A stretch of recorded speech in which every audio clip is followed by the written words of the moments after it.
오늘 설교 제목은 기도입니다.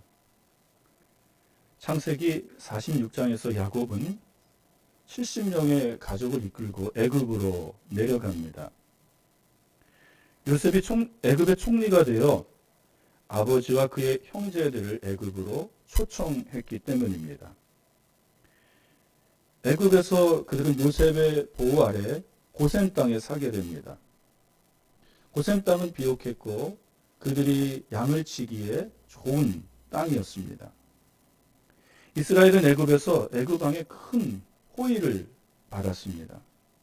이스라엘은 행복했고 대부분의 이스라엘 백성들은 애굽에서 떠날 생각을 하지 않았습니다. 이스라엘 백성들은 할 수만 있으면 애굽 사람이 되기를 원했습니다. 그들은 애굽의 일부가 되었으며 자신들이 하나님의 택한 백성이라는 사실을 잊어버렸습니다. 만일 하나님이 이스라엘을 애굽에서 탈출시키지 않으셨다면 그들은 자기들의 독특한 정체성을 잊어버리고 애굽과 동화되어 애굽 사람이 되었을 것입니다. 그들은 애굽에 사는 것에 만족했고 행복했습니다. 그래서 기꺼이 애굽 사람이 되기를 원했던 것입니다. 그들은 애굽인처럼 생각했고 애굽인처럼 말했습니다. 애굽의 최신 유행을 다 받아들였고 애굽인처럼 옷을 입고 애굽인처럼 음식을 먹습니다. 애굽의 문화는 이스라엘의 종교까지도 오염시켰습니다. 하나님 앞에 양을 잡아 예배드리던 그 예배를 버리고 애굽의 미신과 우상 숭배를 받아들입니다. 하나님 앞에 자기 재산인 양과 소를 잡아 다 태워드리는 것이 너무도 아까웠습니다. 자기에게는 남는 것이 하나도 없습니다. 재미도 없고 따분하기만 합니다. 그러나 애굽의 우상 숭배는 재미있었습니다. 우상 앞에 드린 제물도 나중에는 하나님 앞에 예배드리며 모든 것을 불태워 없앴던 것이 아니라 자기들이 그것을 다 먹고 술을 마시며 쾌락이 있었습니다. 이러한 삶이 너무 즐거웠던 것입니다. 이스라엘은 상당 부분 애굽의 미신과 우상 숭배를 받아들였습니다. 이것이 이스라엘이 애굽화되어 가는 모습입니다. 하나님은 이런 이스라엘을 애굽에서 끌어내기로 결정하셨습니다. 그들은 세상과 구별된 하나님의 백성이 되어야만 하기 때문입니다. 구별된다는 것은 거룩을 의미합니다. 하나님은 거룩하십니다. 하나님은 거룩하시기에 하나님의 백성들에게 거룩함을 요구하십니다. 이스라엘은 세상 속에서 거룩하게 살면서 하나님을 보여주어야 합니다. 그리하여 세상 사람들이 하나님을 알게 하고 그들이 지은 죄를 두렵게 생각하며 하나님 앞에 회개하며 하나님께 돌아오게 해야 합니다. 이것이 하나님이 이스라엘을 택하신 목적입니다. 이것은 오늘날에도 마찬가지입니다. 하나님은 여전히 하나님의 택하신 백성들을 세상 속에서 지금도 부르고 계십니다. 그러나 그들은 지금도 세상과 섞여 살고 있습니다. 세상 속에서 동화되어 세상 사람이 생각하는 대로 생각하고 말하고 행동합니다. 세상의 문화에 동화되어 세상의 유행과 풍조를 따르며 재미있게 살고 있습니다. 그들은 세상 사람들처럼 죄를 좋아하며 죄의 종노릇하며 살아가고 있습니다. 그들은 세상과 구별된 하나님의 백성으로 사는 것을 원치 않습니다. 차라리 세상에 남아 있기를 원합니다. 그러나 하나님은 하나님의 구속한 자들을 세상에서 분리해 내실 것입니다. 구약시대에 하나님의 장자인 이스라엘을 애굽에서 불러내셨듯이 오늘날도 하나님은 세상 속에서 하나님의 택한 하나님의 아들과 딸들을 불러내십니다. 세상과 분리해 내십니다. 하나님은 이스라엘을 애굽에서 불려내시기 위해 하신 일이 있습니다. 그것은 이스라엘의 자유의지를 발동시키는 일입니다. 하나님은 인간을 지으실 때 자유의지를 지으셨습니다. 하나님은 하나님의 뜻을 지키도록 강제하지 않고 강요하지 않았습니다. 인간이 하나님의 뜻에 복종하게 하기 위해 그 안에 프로그램화시키지 않았다는 것입니다. 인간이 하나님을 경외함으로 하나님께 항복하며 스스로 하나님께 순종하도록 하나님은 인간을 만드셨습니다. 그러나 마귀는 인간을 정복해서 마귀의 뜻대로 인간을 조정하기를 원합니다. 완전히 죄의 프로그램화 시켜서 버튼 하나만 누르면 생각이 죄를 생각하게 만들고 죄를 짓게 만들어 버렸어요. 사람은 그 자유의지로 마귀의 뜻을 받아들여 자기의 뜻을 따라 살아가는 것을 굉장히 좋아합니다. 그러나 하나님은 인간에게 자유를 주셨고 그 자유로 죄를 거부하고 하나님께 순복하도록 만드셨습니다. 하나님은 인격적인 하나님이십니다. 그러나 인간은 하나님이 주신 그 자유의지로 하나님께 순복하기를 거부하고 마귀의 유혹에 넘어가 자기의 뜻을 따라 죄짓고 살기로 결정했습니다. 이것이 하나님께는 슬픔이요 인간에게는 비극입니다. 세상의 모든 병과 전쟁과 죽음, 그리고 자연재해인 기근과 기후의 변화로 인한 모든 피해, 그리고 개인적으로 볼 때 모든 불행의 원인은 다 자기 자유의지로 죄를 선택한 결과입니다. 인간의 죄 문제를 해결하지 않는다면 세상의 불행인 병과 전쟁과 기근과 죽음의 문제는 해결되지 않습니다. 그리고 자기 죄를 해결하지 못한다면 자기 모든 불행의 그 원인을 여러분 제거할 수가 없어요. 불행의 원인은 자기 죄 때문입니다. 자기가 스스로 죄를 선택했고 그 죄를 지은 결과가 그 인간을 불행하게 만드는 것입니다. 인간의 죄 문제는 인간 스스로가 해결할 수 없습니다. 인간의 죄 문제는 하나님이 제시하신 화목제물로 피 흘려 죽으신 예수 그리스도 뿐입니다. 하나님이 예수 그리스도께서 피 흘려 죽으신 그 피로 죄를 사하시기를 원하셨습니다.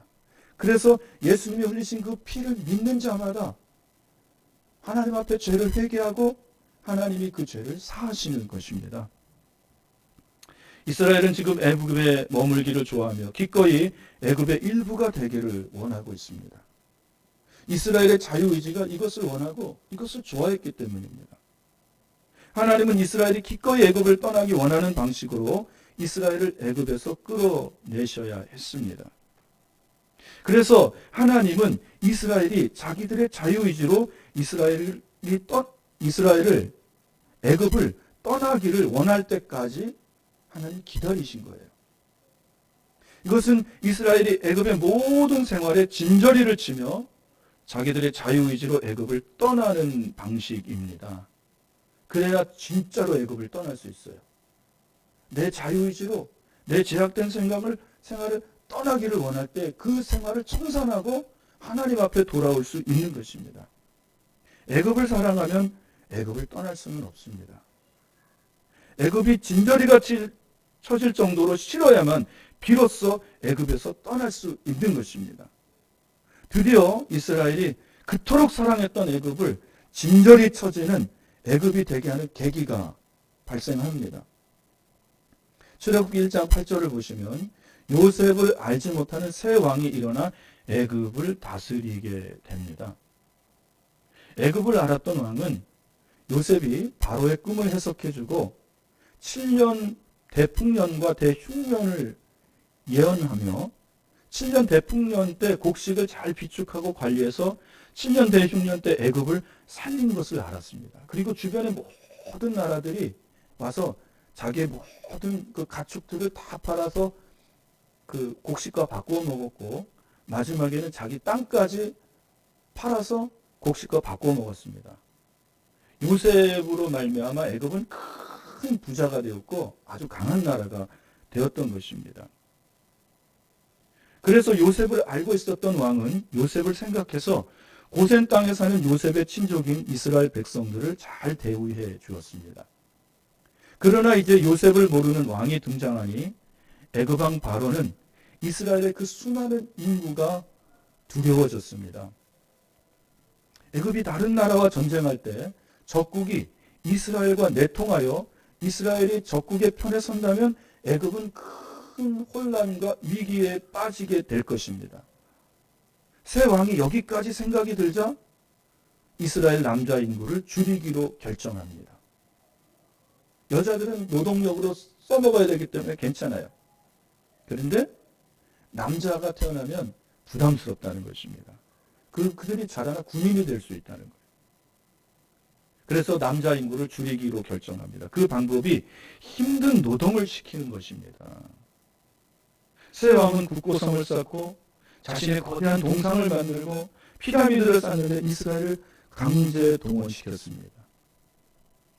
이스라엘은 쉬는 날도 없이 강제 노동에 시달려야 했습니다. 여러분 요즘 보세요. 새벽에 일찍 동이 뜨고 8시 반 정도까지 환합니다. 이스라엘은 그렇게 새벽부터 해가 질 때까지 일을 합니다.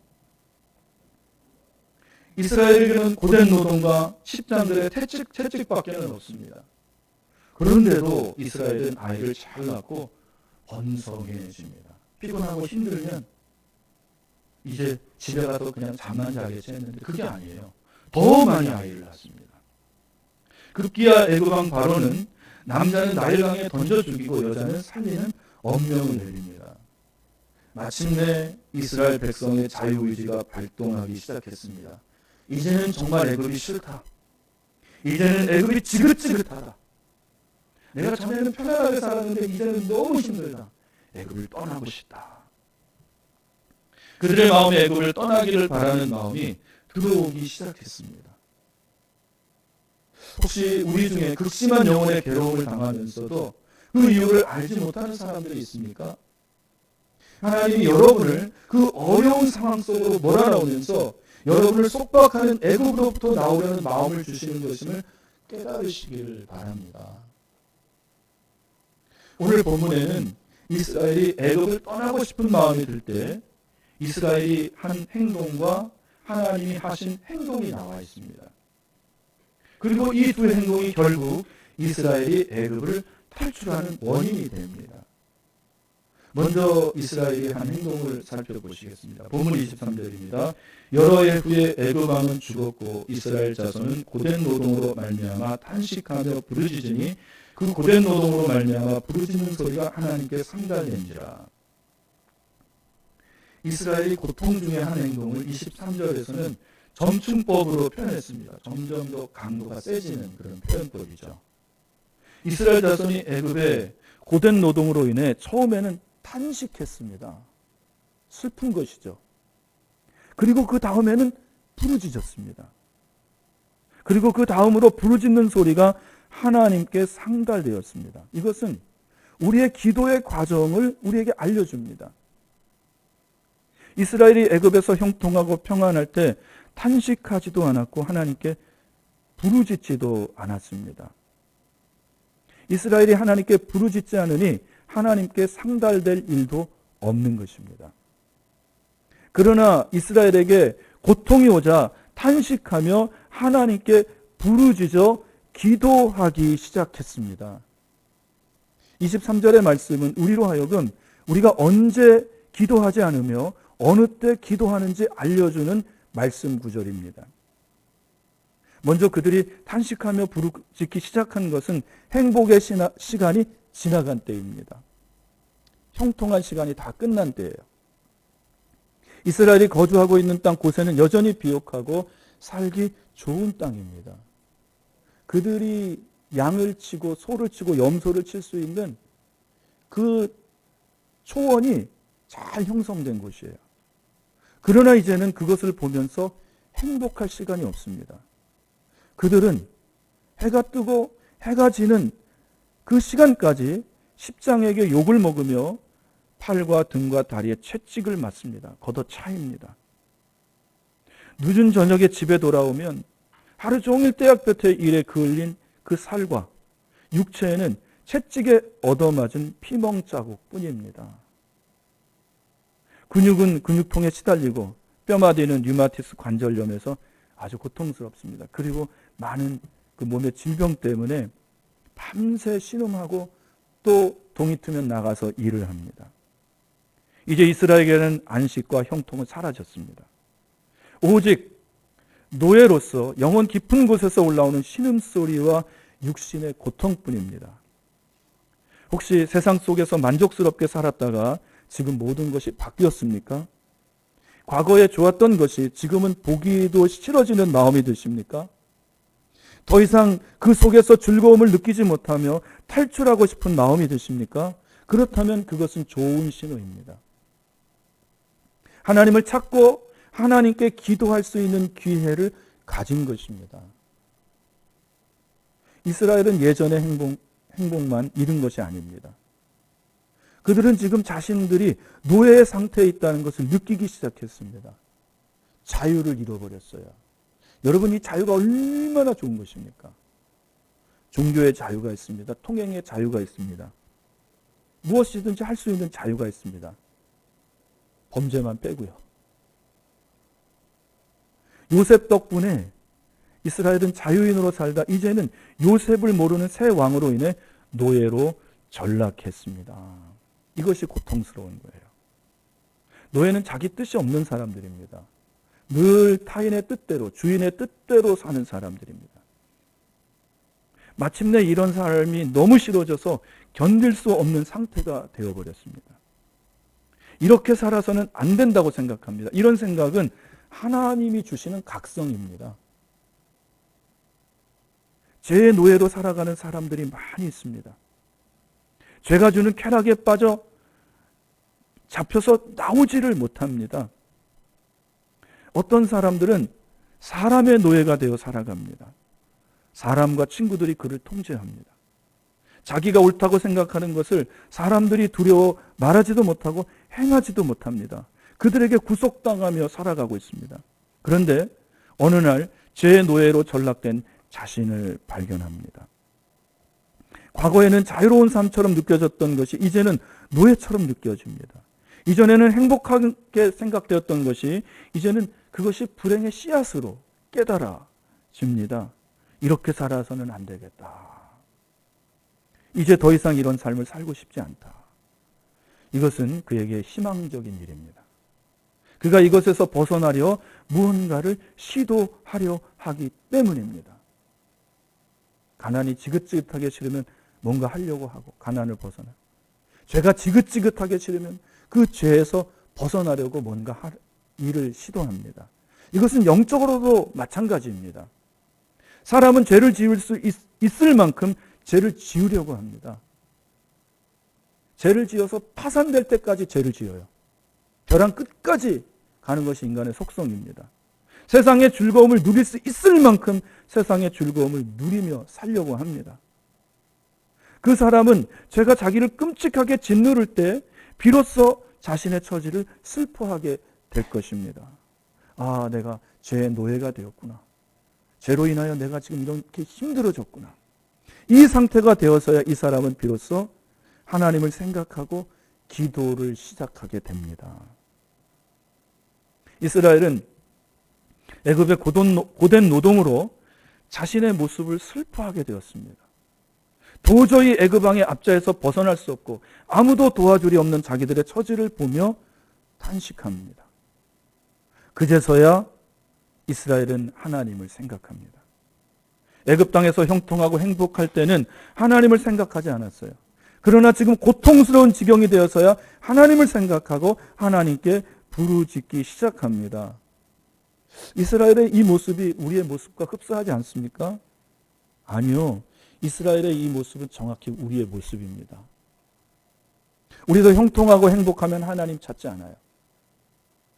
인생에서 슬퍼할 시간이 없고 겨를이 없기 때문입니다.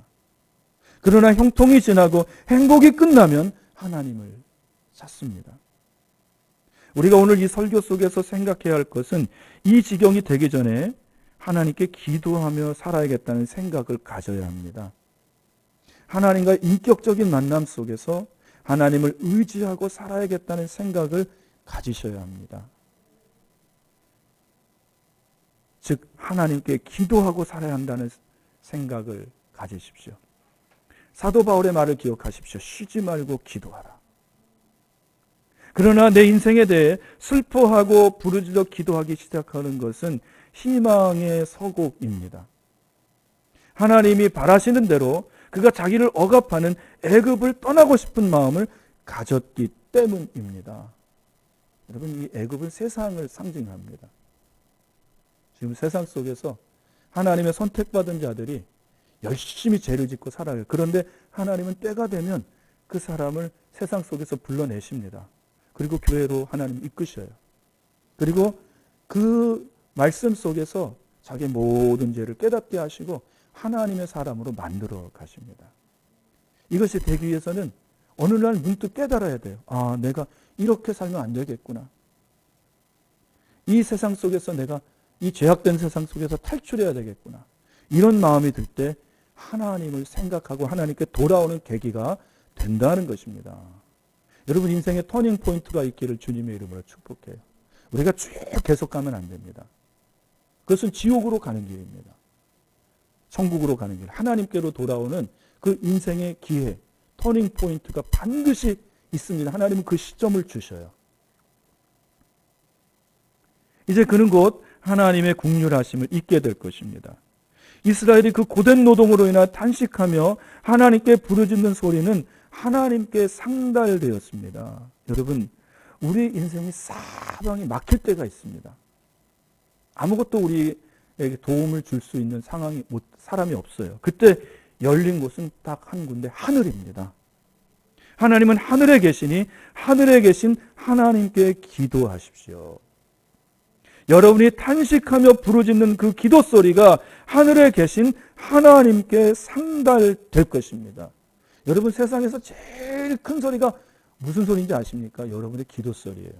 핵폭탄 터지는 소리는요, 한 나라에 터지면 사방 몇십 킬로 안에서만 그 소리가 느끼고 또 버섯구름이 올라오면서 그것을 보죠. 전 세계가 그걸 못 봅니다. 그런데 우리의 그 기도 소리는 하늘을 깨뜨리고 하늘을 열고 하늘 보좌까지 올라가는 것입니다. 사방이 막혔을 때 하늘은 열려 있습니다. 하늘에 계신 하나님께 여러분 부르짖어 기도하시기를 바랍니다. 그 기도가 하나님까지 올라가요. 이제 하나님이 이스라엘의 기도를 들으시고 응답하시는 하나님을 보시겠습니다. 하나님이 이스라엘의 기도를 들으시고 응답하시는 과정도 점축법으로 표현하셨습니다. 4단계. 점점 그 강도가 세져요. 본문 23절부터 25절입니다. 여러 해 후에 애굽 왕은 죽었고 이스라엘 자손은 고된 노동으로 말미암아 탄식하며 부르짖으니 그 고된 노동으로 말미암아 부르짖는 소리가 하나님께 상달된지라. 하나님이 그들의 고통 소리를 들으시고 하나님이 아브라함과 이삭과 야곱에게 세운 그의 언약을 기억하사 하나님이 이스라엘 자손을 돌보셨고 하나님이 그들을 기억하셨더라. 하나님은 먼저 이스라엘이 탄식하며 부르짖는 소리를 상달하셨습니다. 들으셨다는 거예요. 하나님은 우리의 기도를 들으십니다. 그러나 그 기도가 단순한 탄식일 때는 듣지 않으십니다. 단순한 탄식이란 자기 연민에서 나오는 슬픈 탄식 같은 말입니다. 여러분 자신이 불쌍하게 느껴질 때가 굉장히 많잖아요. 그러면 스스로 울잖아요. 그냥 자기 연민 속에서 끝나는 것입니다. 그런 기도, 그것은 기도가 아닙니다. 그냥 자기 연민 속에서 스스로 불쌍히 여기는 마음입니다. 그러나 정말로 자기 상황을 보면서 슬퍼하면서 탄식하면서 하나님 앞에 부르짖는 그 기도가 하늘을 열고 올라가는 기도입니다. 하나님은 그 기도를 들으시고 지금 땅에서 들리는 저 간절한 부르짖는 소리가 무엇인지 관심을 갖기 시작해요. 여러분, 하나님의 관심 안에 있기를 바랍니다. 우리가 하나님의 복을 받기를 원하는데 하나님 관심 밖에 있어요. 하나님의 복을 받지 못합니다. 하나님의 복을 받기를 원하는 자는 하나님의 관심 안에 들어와야 돼요. 하나님의 이목을 끌어야 됩니다. 그게 뭐냐면 내 현재 상황을 슬퍼하면서 하나님께 부르짖어 기도하는 것입니다. 창세기 21장을 보시면 하갈이 이스마엘과 함께 사라에게 쫓겨납니다. 그때 아브라함이 물 한 가죽 부대를 짊어지고 보냈습니다. 광야에서 물이 다 떨어집니다. 하갈은 아들을 두고 멀리 가서 울었습니다. 그런데 21장 17절을 보시면 하나님이 그 어린 아이의 소리를 들으셨다고 표현합니다. 말씀하십니다. 이스마엘이 여러분 그 작은 모기 소리처럼 힘도 없어요. 마실 물도 없어요. 배고파서 갈증에 시달려서 앵앵대는 그 모기 소리로 아유, 하나님 나 죽겠어요. 나 목말라 죽겠고 배고파 죽겠어요. 하나님 이 소리를 들으셨다는 겁니다. 여러분 그 소리 들을 수 있어요? 멀리 있으면 못 들어요. 그런데 하나님이 들으십니다. 그리고 그 하갈의 눈을 열어서 물 있는 곳으로 인도하시고 물을 마시게 하고 살게 하셔요. 그리고 그를 축복해 주십니다. 여러분, 여러분의 작은 그 신음소리를 하나님이 들으십니다. 사사기 15장 18절부터 19절입니다. 삼손이 심히 목이 말라 여호와께 부르짖어 이르되 주께서 종의 손을 통하여 이 큰 구원을 베푸셨사오나 내가 이제 목말라 죽어서 할례받지 못한 자들의 손에 떨어지겠나이다 하니 하나님이 레이에서 한 우묵한 곳을 터뜨리시니 거기서 물이 솟아나오는지라. 삼손이 그것을 마시고 정신이 회복되어 소생되니 그러므로 그 샘 이름을 에낙고레라 불렀으며 그 샘이 오늘까지 레이에 있더라. 삼손이 나귀턱뼈로 블레셋 군인 1000명을 죽였습니다. 삼손은 탈진하여 힘이 빠져 거의 죽게 되었습니다. 그때 삼손이 하나님께 부르짖어 기도했습니다. 하나님, 저는 이제 목말라 죽게 되었습니다. 저 원수의 손, 블레셋의 손에 잡혀서 죽게 되었습니다. 하나님, 나 좀 살려주세요. 너무 단순하죠, 기도가. 그때 하나님이 우묵한 곳을 터뜨려 물이 솟아나게 했습니다. 삼손은 그 물을 마시고 살았습니다. 그래서 삼손이 그곳 이름을 에낙고레라는 이름을 지어줬습니다. 이 에낙고레라는 뜻이 부르짖는 자의 샘이라는 뜻이에요. 여러분, 우리가 인생의 그 고통 속에서 하나님께 부르짖어 기도하면 하나님이 우리에게 살 길을 열어주십니다. 우리에게 샘을 터뜨려 주세요. 그 물을 마시고 우리의 심령이 회복하고 우리의 육체가 살아나는 그 은혜를 베풀어 주십니다. 삼손의 그 부르짖어 기도하는 기도 소리는 하늘을 뚫고 하나님의 보좌까지 올라갔습니다. 삼손의 부르짖는 기도가 하나님의 이목을 집중시켰습니다. 하나님이 무슨 마음을 먹냐 하면, 야, 제 기도 들어주지 않으면 쟤는 죽겠구나. 우리도 여러분, 아이가 뭘 하나 사달라 그러면 사주세요 그러면 잘 안 사줘요. 그런데 어떤 아이들은 제가 보니까 거기서 누워서 발버둥을 치더라고요. 울고 불고. 그러면 엄마는 없는 돈이라도 그거 사주더라고요. 참 철없는 아이죠. 근데 여러분, 하나님 앞에 그 철없이 기도하시기를 바랍니다. 하나님, 나 이 상황 속에서 살질 못하겠습니다. 하나님, 날 좀 도와주십시오. 우리의 벗어나고 싶은 애굽이라는 상황이 있다면 자기 연민이 아닌 진정으로 탄식하며 하나님께 부르짖으시기를 바랍니다. 하나님, 저는 지금 애굽이라는 이 거대한 것에 매여 있습니다. 이것이 저를 억압하고 압박합니다. 하나님, 저를 긍휼히 여겨주세요. 하나님, 저를 구원해 주세요. 여러분, 기도하시기를 바랍니다. 다음으로 하나님은 이스라엘의 고통 소리를 들으셨습니다. 고통 소리는 영혼 깊은 곳에서 솟아나온 시름소리입니다. 사람들은 내가 말할 때 한 귀로 듣고 한 귀로 흘려보낼 때가 있습니다. 나는 정말로 그가 내 말을 들어주고 나를 위로해 주기를 바라고 또 때로는 나를 도와주기를 바라고 간절한 마음으로 말하는데 어떤 사람은 우의독경에 한 귀로 듣고 한 귀로 흘려버려요. 그러나 우리 하나님은 우리가 탄식하며 부르짖는 소리를 한 귀로 듣고 한 귀로 흘려보내지 않으십니다. 하나님은 가만히 서서 자기 백성들의 마음 깊은 곳에서 솟아나오는 그 고통의 소리를 자세히 들으십니다. 하갈의 아들 이스마엘의 고통 소리를 들었잖아요. 그 작은 아이의 소리를. 오늘 저와 여러분의 마음속에 있는 고통들을 하나님께 자세히 말씀드리십시오. 말하지 않으면 모르는 거예요. 그래서 하나님은 우리에게 아뢰라고 합니다. 너희 염려를, 근심을 내게 아뢰라. 그게 기도입니다, 여러분. 아무것도 기도하지 않고 아뢰지 않고 하나님이 다 아시겠지. 아닙니다. 여러분의 현재의 고통을 하나님께 이야기하십시오. 여러분 마음속에 혹시 죄로 인한 고통이 있으십니까? 그렇다면 하나님께, 하나님, 내 죄가 내 눈앞에 있습니다. 나는 내 죄로 인해 심히 고통스럽습니다. 하나님, 내 죄를 자백하니 용서해달라고 부르짖으십시오. 하나님은 우리가 죄를 자백하면 용서하십니다. 시편 51편 7절입니다. 하나님께서 구하시는 제사는 상한 심령이라. 하나님이여 상하고 통회하는 마음을 주께서 멸시하지 아니하시리이다. 하나님이 구하시는 제사는 상한 심령이라고 하십니다. 여러분, 죄를 지으면 하나님은 반드시 속죄제를 드리라고 하셨습니다. 부자는요, 황소를 드려야 되고, 중류층의 사람은, 중간층의 사람은 염소와 양을 드려야 되고, 가난한 사람은 비둘기를 드리라고 했어요. 그러나 그것도 없는 사람은 소제. 여러분, 그것으로 하나님 앞에 예배를 드리라고, 속죄제를 드리라고 했습니다. 그런데 하나님이 이런 짐승의 피보다도 더 좋아하는 것은 상한 심령이라는 거예요. 여러분, 여러분의 죄 때문에 마음이 상해 본 적이 있습니까? 이렇게 생각해 본 적이 있어요? 아, 나는 정말 형편없는 사람이로구나. 내가 이런 죄를 짓다니. 여러분의 지은 죄 때문에 여러분 자신을 슬퍼하고 안타까워해 본 적이 있습니까? 그리고 다시는 이런 죄를 짓지 않겠다라고 여러분 마음 먹어본 적이 있습니까? 이게 상한 심령이에요. 이 상한 심령을 가지고 하나님 앞에 나가시기를 바랍니다. 하나님, 내가 죄를 지었습니다. 내가 형편없는 인간입니다. 하나님은 그 사람을 멸시치 않는데요. 이게 뭡니까? 은혜를 베푸신다는 것입니다. 하나님 앞에 지난날 하나님을 대적하고 완악하고 완고했던 여러분의 그 악함을 말씀드리십시오. 통회하십시오. 자복하십시오. 가슴을 치고 눈물을 흘리며 하나님 앞에 여러분의 죄를, 내 죄를, 나의 죄를 자복하십시오. 달래십시오. 그러면 하나님이 들으십니다. 긍휼히 여겨주시고 은혜를 베풀어 주셔요.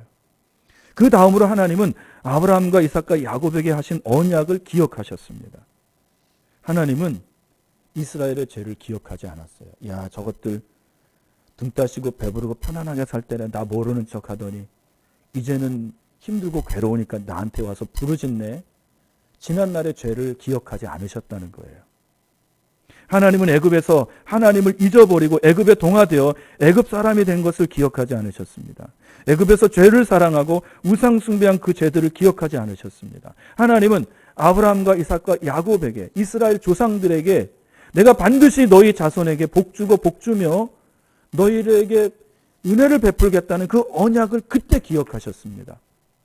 하나님은 세 사람과의 언약을 기억하셨고 그 순간 천국의 하나님 앞에 있는 아브라함과 이삭과 야곱의 얼굴을 보신 것입니다. 야, 내가 너네 얼굴을 보니까 너의 자손들을 내가 긍휼히 여겨야겠구나. 내가 너희와 약속한 것이 있지 않느냐.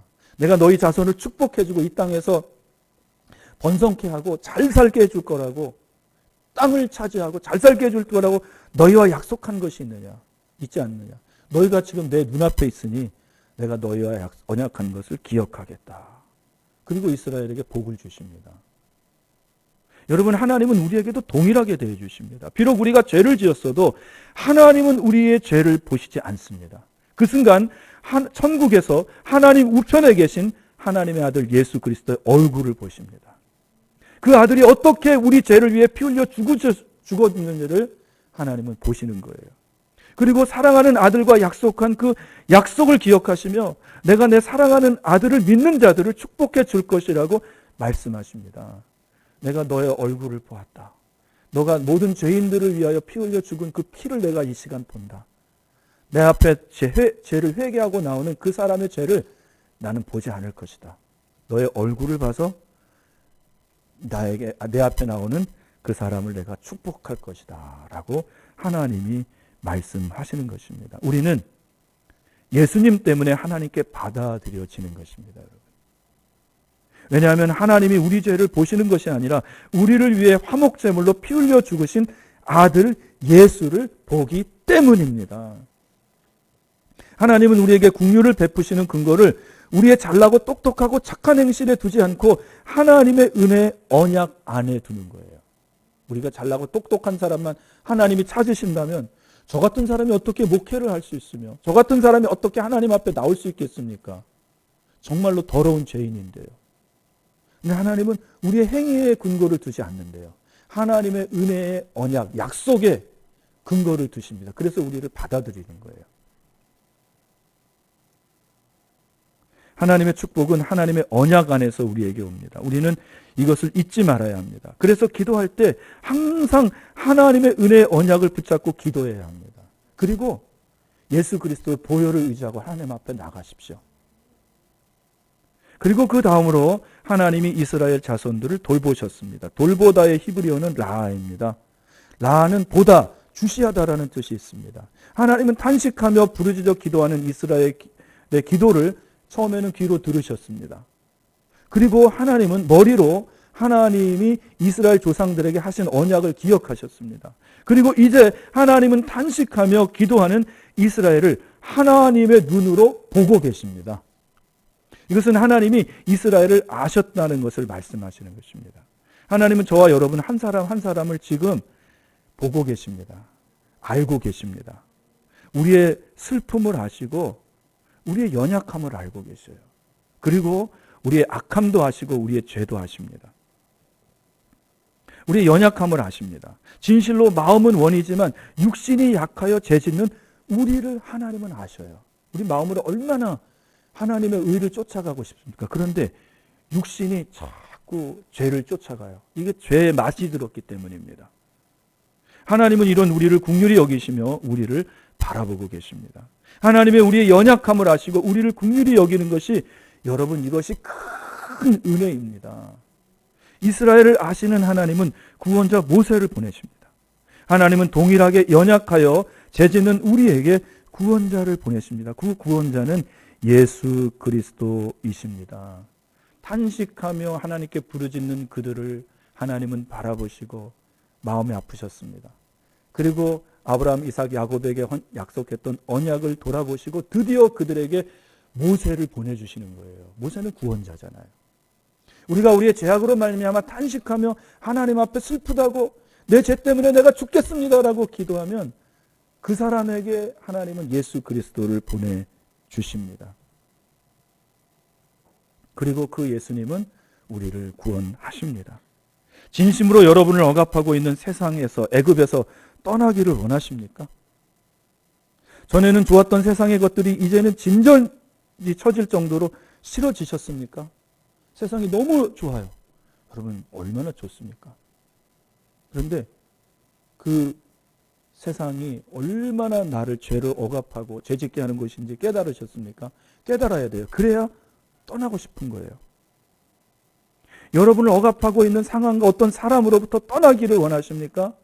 하나님께 탄식하며 부르짖어 기도하십시오. 하나님은 여러분의 기도에 귀를 열어주실 것입니다. 그리고 하나님이 예수 그리스도를 통해 하신 약속을 기억하실 것입니다. 우리를 축복하시겠다는 약속, 우리를 치료하고 회복하시겠다는 그 약속, 그리고 하나님이 하나님의 눈으로 우리를 보실 것입니다. 그리고 하나님이 우리를 구원하여 주실 것입니다. 기도하겠습니다. 하나님 아버지, 참으로 우리를 억압하고 압박하고 있는 이 세상으로부터, 이 죄악된 세상으로부터 우리는 정말 떠나고 싶은 것인지 우리 자신을 돌아보기를 원합니다. 우리 마음에 이 마음이 들게 하여 주시옵시고, 진실로 죄악에 매여 지옥으로 향하고 있는 자신의 영혼을 보며 불쌍히 여기며 하나님 앞에 탄식하며 부르짖어 기도하게 하여 주시옵소서. 그래서 하나님의 큰 구원을 받고 하나님의 자녀로 살고 천국 백성으로 사는 은혜가 있게 하여 주시옵소서. 예수님의 이름으로 기도합니다. 아멘. 찬송가 50장 부르시면서 준비하신 예물 하나님께 봉헌하시겠습니다.